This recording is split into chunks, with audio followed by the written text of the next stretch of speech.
Welcome to Newsmakers. I'm Andrew Donovan. Just about every single one of us will benefit from, but are currently being impacted by the renovation of Interstate 81, which comes with massive changes to also 481 and 690, the state DOT's biggest project ever. Joining us to discuss the next phase of this transformation is the Regional Director of the DOT, Betsy Parmley. Betsy Parmley, welcome to Newsmakers. Thank you for having me. You wear two hard hats, so to speak. You're the Regional Director, but still the Director of the I-81 project. You're doing both. Yes, for now. How's that going? It's busy, but I'm loving every minute. So just like that, phase one is now becoming phase two with the I-81 project. How do you define each of those phases so people understand what we're kind of in the middle of? Sure, so phase one, which we define as contracts 1 through contract 5, those are really the preparatory contracts. So we're building out access points, where we're making those interchanges connected for high speed. So then when we go downtown, people have ways to get around the city if that's what they choose to do, but really kind of building out that infrastructure until we come downtown and start taking down the viaduct and kind of getting into the heart of the project. What is the timeline right now for that viaduct coming down? Because obviously that's where this project has been headed the whole time. That's been kind of the landmark moment. It won't happen all at once, but what is the next timeline when it comes to that piece, the elevated portion coming down? Sure, so it actually comes down in 3 pieces. And right now we're tracking that it'll come down probably sometime in 2027.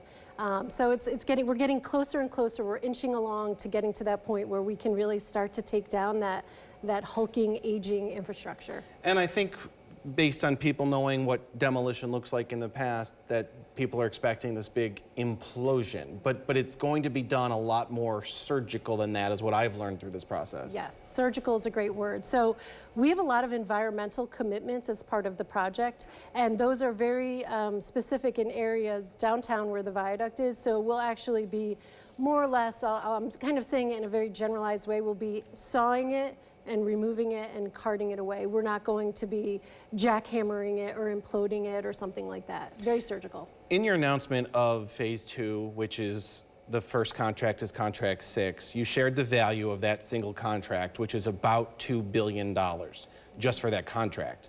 The entire budget for all contracts had been set at about that, $2.25 billion. So clearly, this got a lot more expensive, to the tune of at least $1 billion more. Could you kind of explain where the pricing and cost stands? Sure. So when we initially came up with our estimate, we were in that preliminary planning stage. So like any large project, we go through that environmental impact study, we get to the record of decision that we did in 2022, and our estimates are from the end of 2021. So here we are 5 years later. What have we been doing in that time? We have been really refining our designs. We have been really digging into the impacts, the constructability of this project, and so it's getting into those details. So that's part of it. I would say the second part of it is, since 2021, what have we all experienced, right? There's inflation, there's escalation in prices, and especially in the construction market. That's not insulated from what we're all experiencing. So since 21, we've seen an increase anywhere from 60 to 70% price escalation. And then you add to that everything that's going on in our nation, whether it's gas prices or tariffs and things like that. It all combines, kind of going back though to knowing the details now, and here we are. Are you confident, whether it's at the governor's level or the state DOT in Albany level, that the money is there to do this project? Contracts 1 through 6A, that's 7 contracts, is fully funded, yes. Okay. Now it's named the I-81 project, but clearly it's involved a lot of work on 481, which will become 81, but also I-690 is getting a lot of attention. It already has, and it will get even more attention. What's up next for 690? Because I know it involves taking a portion of the highway out of use for some time. Sure. So that's our big, what we call contract 6. So that is the total reconstruction of I-690, basically from Krause Avenue all the way to Leavenworth, which is it's just past West Street. So what that means is we have to remove it and put it back, remove those connections between 81 North and 690 and put those back. What we're doing is we're building a 690 that meets today's standards, so gentler curves for higher speeds, bigger vehicles, shoulders, there's no shoulders out there today, safer merge lengths to on and off ramps. And one thing that, and you mentioned it, is in order to do all of that work, we do need to detour I-690 eastbound for about 24 months to do that. So what we have been able to do in some of our other contracts is really stage the work. So if people are experiencing kind of in the Krause-Irving area where we've been kind of moving traffic from lane to lane, we were able to do that.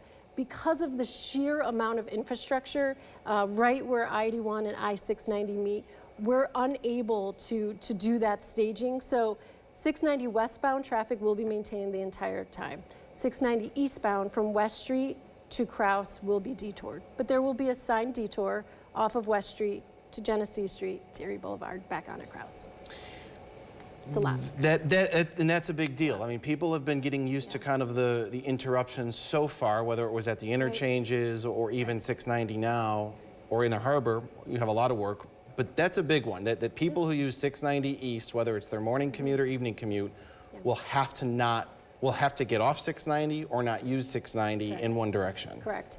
Yeah, and I will say that I think one of the beautiful things about the city of Syracuse is there are a lot of east-west connections. So some people may choose to get off at Hiawatha and kind of take the longer route, or Bear, or, you know, I think there's often kind of like two buckets of people that they'll take a longer route if they can keep moving, or they'll just sit in traffic. And there's many other ways to get into the city, but this is what we had to do to keep this contract moving, to finish this project, because I think what we're also hearing is we're doing construction everywhere, right? We want to get in and get out. Yeah. I've used Genesee and I've used Erie Boulevard before. There's a lot of traffic lights. Can there be any efficiencies put into the flow of traffic so that there is less impact on someone's commute? Yes. So that's one of the first things we'll be doing, is we'll be prepping that detour route, modifying the signals, improving the roadway so it can not only handle the flow of traffic, but the additional amount of traffic on those roads. So that's part of the detour.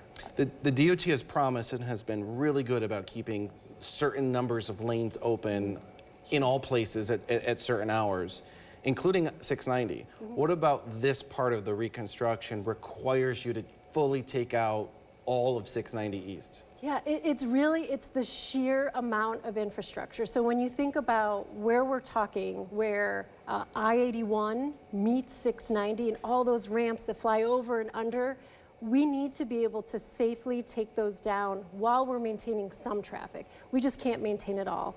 There's significant retaining walls that go, and those are the walls that kind of hold up all the earth, that hold up the highway. So it's a very complex contract, and we were just unable to stage it by keeping all the lanes open. All right, thank you for sharing all those details. We'll take our first break. Betsy Parmley from the State DOT is our guest on Newsmakers. We're back after this.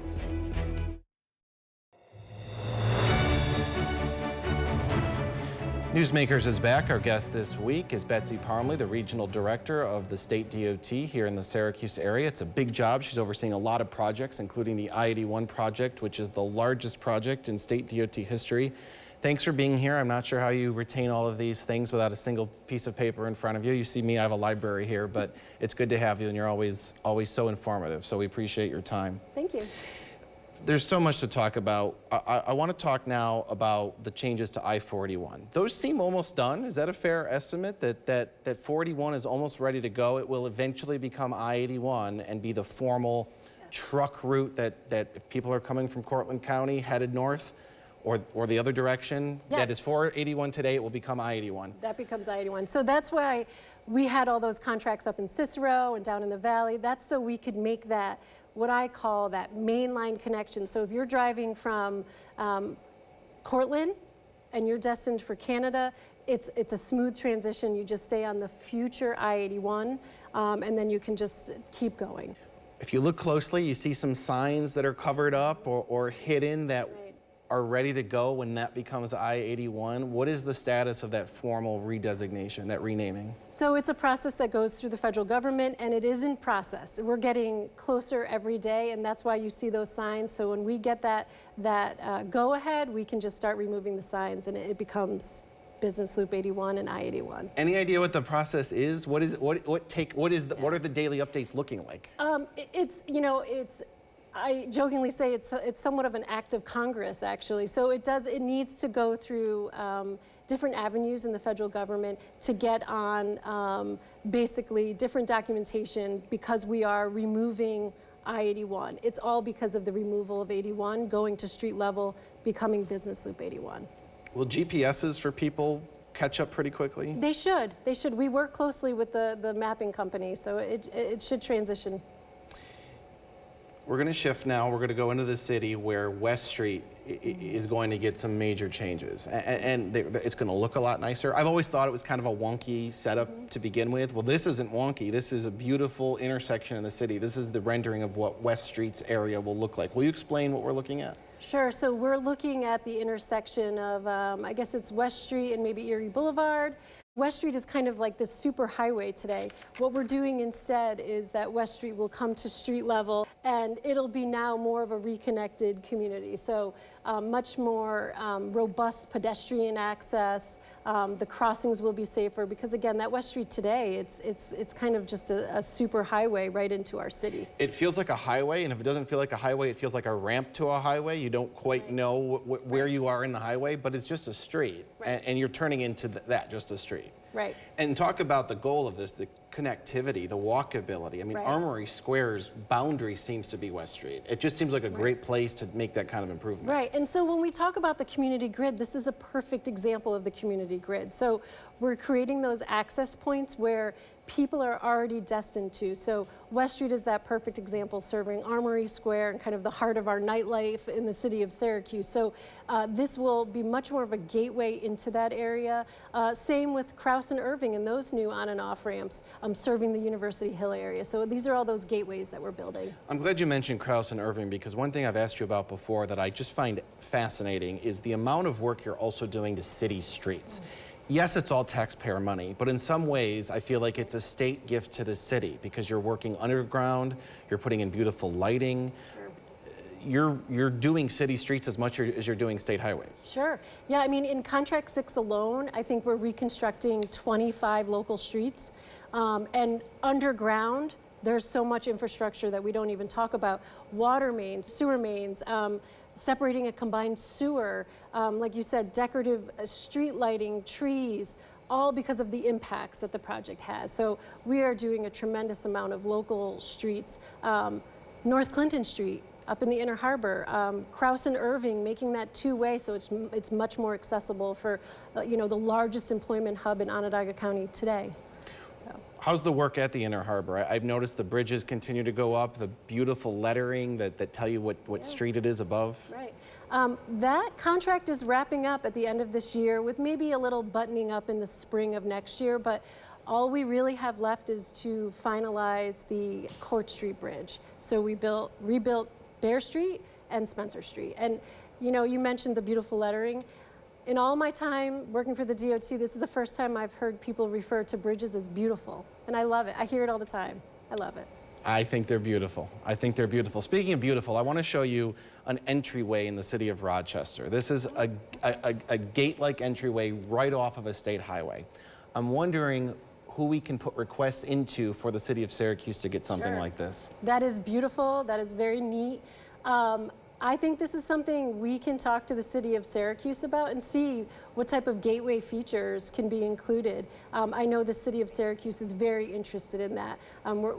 We're always having these discussions. How do we really create this gateway into our beautiful city? So I think you're talking to the right person. Well, I request a pair of scissors at the ribbon cutting if that comes to fruition. There you go. I know Erie Boulevard, yes, but the Clinton Square adjacent area will also get a lot of these decorative features. Where are you in the planning of all of the kind of the pretty stuff after all of the brute infrastructure? Right. So we actually meet with the city of Syracuse every 2 weeks, if you can believe it, and we go block by block to figure out, okay, what should we install? And also, more importantly, what can the city maintain? You know, we all need to be fiscally responsible, but some of the sections of Erie Boulevard, that's getting reconstructed as part of our drainage trunk line contract.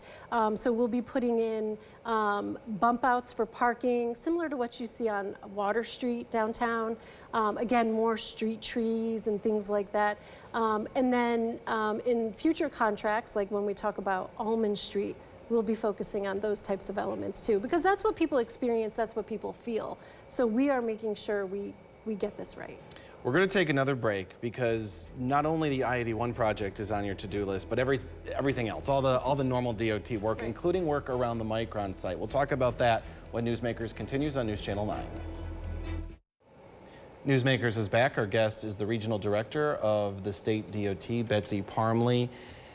As if I-81 isn't enough work for you and your crews, you're doing so many normal projects you do every summer, but you're also now doing a lot of work around the Micron site, whether or not it's intended for the Micron project. I was recently at one of the construction sites at the intersection of Route 31 and Codnoy Road, which is the tip of the Micron site. You're adding left turn lanes there. That's one of 8 intersections that were deemed priority intersections that have gotten some type of work. We could list all 8 here because you did a little something different at each, but if we take them as a group, what was kind of the focus of that first wave of work? So I think anyone that drives that corridor could probably tell you that it's a lot of congestion out there. Operationally, it's very difficult to get around, and safety. So all of those projects were related to what's already happening out there, and kind of serendipity, the timing has worked out well with all of the activity related to Micron. But there, you know, I think anyone driving the corridor of Route 31, they can attest to some of those issues happening at those intersections. What's the status of that work in totality? We're almost done. We're just wrapping up that work. I think by the end of the summer, we'll be all done. That's one piece of kind of the Micron-related project. But now you have this bigger project coming that the governor announced called Central New York Forward. Yes. What is that going to look like? What's the scope of that work? So that is basically the New York State DOT study of all of the transportation improvements that will be required for the tremendous growth that will be happening due to Micron, due to all the other suppliers and developments that will happening in, you know, in the northern towns of Onondaga County. So this is really our kickoff. We issued our notice of intent. That's basically saying that we will be going through the environmental process and coming up with some concepts for transportation improvements. And it's really focused on the 31 corridor between I-81 and State Route 481, and then Route 11, and those interchanges. And you know, I think back to the 81 Viaduct project where we started our NOI was in 2013. Here we are in construction, so we're following that same process. So what this means, CNY Forward, this is the time we want to hear from the community, from residences, from businesses. What are your concerns? What are your visions? What do you think this area needs? Come see us at our outreach centers, at our community meetings. We're kicking off that whole planning process. What do you think it needs as the engineer in charge? Is there a couple obvious things? Right. Well, we do have a few concepts that we'll be presenting, and we would love to share them at our open houses, but they really relate to improvements along that 31 corridor, 11, and then those interchanges of 41 and 81. I think we've all experienced that 81-31 interchange. Needs to be improvements there. Well, and you're doing all this work on I-81 for the I-81 project, but now you're almost looking north of the project limits. Am I correct? Correct. Yeah. Right. As I saw you at the concrete pouring ceremony for Micron, what's it like to sit there, witness this, and then be in that construction site as an engineer? Right. It was unbelievable, right? It was an unbelievable event. The sheer scale of that work is unlike anything I've seen before, and I think what we have in front of us in Central New York is what an opportunity. Transformational. We've always said 81 is transformational. What's happening on that site is truly transformational. And I can't wait to look back in 10 years, 20 years. I'm not sure we'll recognize our community, and it's exciting. It's truly exciting. And how about how both 81 and Micron are somewhat happening in tandem, right? 81 might be wrapping up around the time we're seeing the biggest construction of Micron. Right. Well, it's like the 81 was the foundation, the catalyst for all of this exciting work. Yeah, you can take that one. Take it, take it. All right, we'll have a final word. What am I trying to say? We'll have a final word on Newsmakers right after this. We have a final minute with Betsy Parmley of the state DOT. We were just talking about the improvements that the DOT will be making in the years to come around Micron. But there's so many ways now for the community, the people who live there, to actually weigh in on what they want.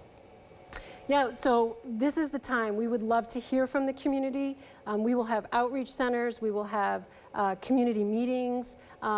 This is the time to hear what the community has to say. We'd love to hear from everyone. We will post information to the outreach center and the meetings on our website, localsyr.com. The last thing I want to end on is what every driver is going through right now, which is a little bit of frustration when they hit a work zone. First of all, people need to slow down. I saw one of the cars out today making sure I slowed down. But Contract 6 is going to be a bear in terms of impact. Right. What do you ask of the community? I ask for your patience. This is a big project. It's transformational, and there's a lot of work to do. So we just ask for everyone's patience. And a colleague of mine said, you were delayed by progress. So we can't forget the bigger picture and what we're doing in transforming the city of Syracuse. And you have the app that people can use for updates. Yes, go to the app. It has all of the information for the project. All right, there's a look at the app right now. You can download that to your device. Betsy Parmley of the State DOT, thank you for everything. Thank you for your service to Central New York. For all the hardworking people of News Channel 9, have a great weekend.